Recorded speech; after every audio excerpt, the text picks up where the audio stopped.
خبرې کوم ځکه چې ټایم ډېر وشو تکرونه ډېر وشو زه ستار ته زموږ ملګری دی د ډېر وخت نه پارټۍ کې را روان دی دلته ټول چې په دې پروګرام منعقد کولو کې چا چا منډه تړله والې ده زموږ تنظیم د پاکستان تحریک انصاف دلته چې کوم ملګري شامل شو د دې د ټولو شکرګزار یم چې دونه ښه مزېدار پروګرام هم کړی دی وختي داسې ناستې خبرې اورئ زه به دلته کې یو څو خبرې د پارټۍ حوالې سره د منشور حوالې سره د عمران خان حوالې سره کومه په پاکستان کې که وګورئ دلته مختلف داسې خبرې وشوې چې خلک راشي ووټ واخلي وعدې وکړي او بیا خبره ختمه شي بیا ورپسې خلک ګرځي او صرف یو څو خلک ترې راتاوي باقي عوام د هغې نه هېر شي هغه یو څو کسان نوکري هم د هغې کېږي کار هم د هغې کېږي سفارش هم د هغې چلېږي ټیکې هم هغې اخلي او باقي نور ټول عوام خوارګزار ګرځي چې واپس راشي په دویم ځل ووټله نو خلک ترې د هغې بدل واخلي او خلک ورته دا وښیي چې موږ له دا چل راځي چې خلک سر ته خېجو څنګه چل دی بیا ځمکې له هم راغلي نه ماما زمونږ د پارټۍ حقیقي معنو کې وګورئ چې دا خلک په څه تبدیلي راغلې په ټوله دنیا کې دلته تاسو چې کوم خپل خپلوان دوستان چې کوم خلک په خپل ماشومان وشړي چې وجه څه ده چې پاکستان اوس تر اوسه په لاندې را روان دی او باقي ټوله دنیا په وجه څه ده آخر هر کار چې کېږي نه نه ګاڼه پکې نه دا غونډ 200 کسان هم دي چې په پاکستان کې چا ادارې نه دي جوړې اختیار یې نه دی ورکړی اعتبار یې په چا نه دی کړی او صرف ځان یې مخکې کړی دی او نور ټول خلک شاته پاتې شي په ټوله دنیا کې وګورئ ادارې جوړېږي په هغې کې بیا دا نه میټر کوي چې وزیر دی که نه مجاهد خان امنې دی که نه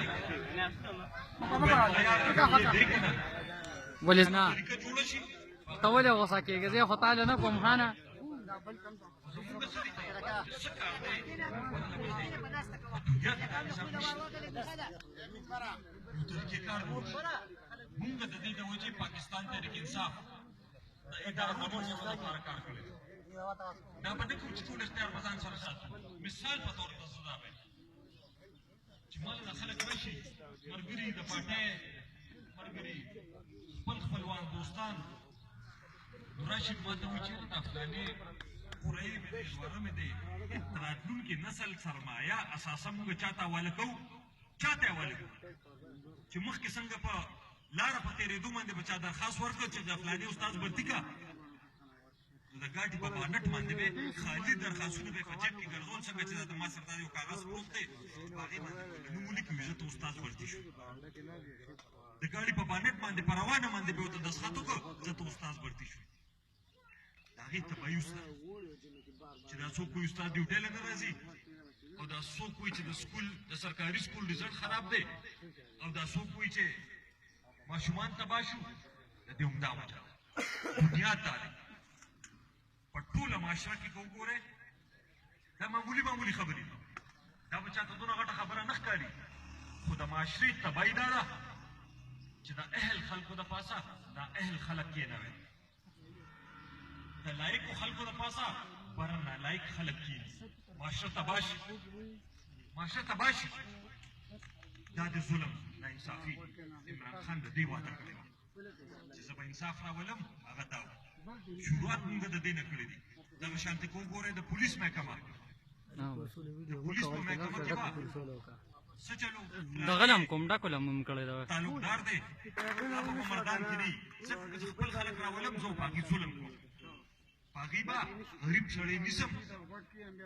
په هغه به زه غریب سړي سره ظلم کوم زیاتې به دا چل به کو خلکو خانانو به هم دا چل کو غریب سړی به یې پرې ونیوه تانهدار باندې ورته یې ورشه ونیسه چې وبه یې نیوه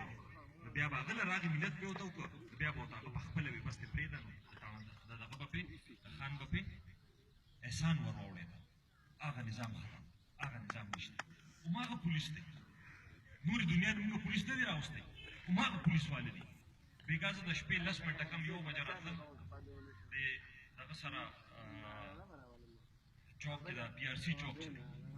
په هغه چوک کې زه ما فیصلو ما د شپې 10 منټه کم چې کوم ډاټسن کوم سوزوکي کوم فلاینګ کوچ به تېرېده لاس به مې لاهو اوس څه به لاس مې لاهو خو یا به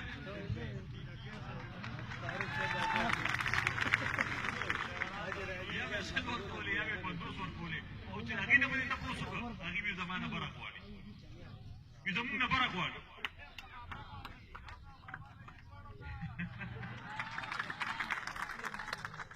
نو اوس زه دا وایم چې دا حیدر خان نوم یې څه بدلون راغلی دی نو زه ورته دا وایم چې حیدر خان نوم ته څه بدلون راغلی دی که نه دی راغلی خو کم از کم اوس چاته یې لوډ نه کېږي اوس چاته SMS نه کېږي الحمدلله اصل خبره دا ده تاڼې به خرڅېدې پټوارخانې به خرڅېدې چوکونه به خرڅېدل نوکرۍ به خرڅېدې هر شی به خرڅېده هر شی به خرڅېده او دا سپای ریټ د 3 لاک روپۍ نه شروع شوی او بیا ورپسې بر روان دی ما ته دا ووایه چې کم هلک 3 لکه روپۍ ورکړي 4 لکه روپۍ ورکړي 15 لکه روپۍ ورکړي او هغه سپایي بندي شي هغه د مجبورۍ نه د مور کور د مور یا د خور کالۍ خرڅ کړي څاروی خرڅ کړي پټۍ خرڅ کړي او هغه به 15 لکه روپۍ په 4 لکه روپۍ هغه بندي شي نو هغه به په ایماندارۍ کار کوي که هغه به اول خپلې پیسې راکړي هغه به خپل اول پیسې راکړي او د چا نه به زور وباسي د خان سړي نه خو نه د غریب سړي نه به زور وباسي اصل بدلون دا په دفتر کې به ناست دي ستاسو به کارونه کوي انشاءالله تعالی زما د نه تاڼهدار پیسو ته خدای پاک اجت راولي نو د زما ټیکهدار پیسو ته خدای پاک اجت راولي هغه مخکې چې به وي فلانې د فلاني خان اجره چلی فلانې د فلاني خان کچن چلی فلاني په الیکشن کې ډېرې منډې تړلې والي دي پوسټرې جوړې کړي دي جلسې کړي دي زمونږ هغه نظام نشته چې تر کومې پورې په خپله اجره په خپلو پیسو باندې چلولی شم نو چلوم به چې تر کومې پورې که د پټواري او د ټیکهدارانو پیسو ته په کم عوض باندې کېناستم سیاست به پرېږدم خو د هغې پیسو ته به نه کېنم انشاءالله تعالی ځکه چې بیا تپوس نشم کولی چې ما کې غلای زه کمیشن علم زه به دا هېڅ تپوس وکړم غل سړی خو تپوس نشي کولی غل سړی خو ټیک ته بس 2 ماله راکوه 2 ته اخله په دې حلقه کې خصوصا زما په حلقه کې تاسو ته هم وایم چې کوم ځای کې ته په کار کې مسله ښکاري جایز ګټه بلکل ستاسو حق دی د ټیکهدار حق دی خو ستاسو پیسې دي بیا درته وایم ستاسو پیسې دي زما پیسې نه دي ستاسو پیسې دي چې کوم ځای کې ته کار غلط ښکاري بلکل به راته په نښه کوئ او تپوس به کوم انشاءالله تعالی چې کوم ځای کې ته کار غلط ښکاري څو ځای چې کوم ځای کې راته شکایت راشي د پیښور نور پسې انټي کرپشن والا راولم CNW انسپیکشن ټیم ورپسې راولم د هر ځای نور پسې راولم ځکه چې زه ته کمیشن نه علم زما دغه مجبوري نشته نو چې کوم ځای کې سړي دا مجبوري نو تپوس کولی شي او دا هم درته وایم چې نه به زه ټیکهدار یم نه به مې دا پارټۍ والا انشاءالله تعالی نه به مې وروڼه د تره زامن د ترور زامن ټیکهداران دي کوم MPA چې به راغی کوم MNA چې به راغی وزیر چې به راغی هغه به ټیکهدار شي چې کوم یو برابر ټیکهدار شي اول به ټیکهدار نه و اول به دغه شان ټول اوس ګرځېده راګرځېده چې اقتدار کې به راغی نو ټیکهدار به شو نو بس هغه بیا څه ټیکهداري هغه کل څه لړل تپل کوي که د سیمټو په ځای پکې تشه شګه واچوله او که د نوي سیخ په ځای پکې زوړ سیخ واچو کار څه چلو که نه خو تپوس نه شي کولی ځکه په خپله ټیکهدار یا یې رور یا د تره زوی ټیکهدار دی هغه خو تپوس نه شي کولی نو زه ته دا وایم چې تپوس به کوئ د خپل حق به تپوس کوئ چې کوم ځای ته غلط کار ښکاري ما ته به وایي انشاءالله تعالی زه به هم تپوس کوم د حکومت کار دا دی چې حکومت به ضرور خو په خپل هم تپوس کولی شي حکومت به انشاءالله تعالی حکومت کار دا دی به کمزوري سړي سره ودرېږي چې چا سره ظلم نه شي چا سره ناانصافي ونه شي چې کوم ځای کې ته مسله ښکاري بلکل به راته وایې اوس هم راته بله زه شکایت راغی دا پولونه مولونه لګوي هغې کې پیسې اخلي نو زما چیف منسټر و د پیسکو چیف سره میټینګ و نو ما ورته چیف صاحب دا ټرانسفارمر لګول دا ستنې لګول تار لګول مې دا خو ستاسو کار دی که نه ځکه چې بلې تاسو اخلئ ویاو مې تاسو یې نه کوئ ما د خپلې حلقې پیسې ورکړي دي کروڑونو روپۍ ما د خپلې حلقې پیسې ورکړي چې کوم ستاسو کار دی او مې زما نه پکې 20% انسټالیشن چارجز هم اخلی چې کوم د پول لګولو دپاره یا ټرانسفارمر لګولو دپاره مې هغه هم زما نه اخلی او د هغې نه باوجود زما په حلقه کې زما په پیسو چې کومې ټرانسفارمر یې لګي نو مې په هغې کې د خلکو نه 1000 او 2 او 3 روپۍ لې مې دا څونه د شرم خبره ده مې دې نه سوا څه د شرم خبره شته هغه هم د